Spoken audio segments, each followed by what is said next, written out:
What works? Language, literacy and numeracy in training and assessment. What is the Australian Core Skills Framework?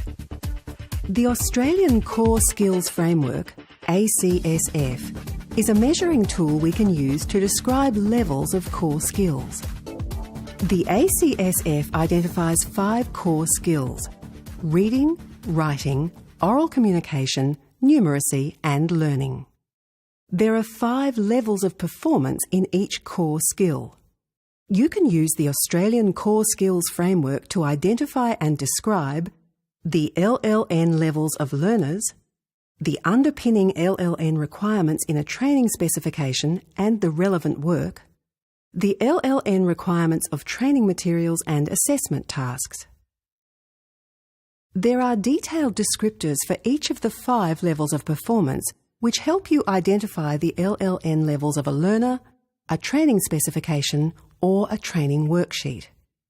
For example, a learner who can only read short, simple texts on familiar topics is probably reading at ACSF Level 1. A learner who can read longer texts with some complexity and several ideas or pieces of information is probably reading at ACSF Level 3. A single learner may have varying levels in each core skill. We call this a spiky profile.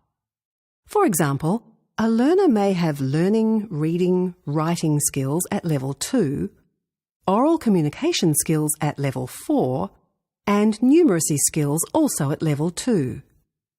This spiky profile tells us about the learner's current strengths and helps to identify areas where further support during training may be required. So, for example, when the learner's spiky profile is compared to the level of core skills required to undertake the course, ACSF level in red, it indicates that the learner will need additional skill development or support in learning, reading and writing tasks to make sure they will be able to manage the course requirements. As a vocational trainer, you don't need to be an expert in the ACSF, but it is a very useful tool to help you describe the skills and learning needs of your learners. It can also help you to understand how your training materials and assessments may or may not have appropriate LLN levels. When you understand the ACSF, it's also easier to talk about learners and their needs with LLN specialists. And basically it allows us to look at work documentation or tasks or units of competency and be able to map that accordingly and know what type of learner would be able to do those things and what skills they need and how we can devise different programs to meet those requirements.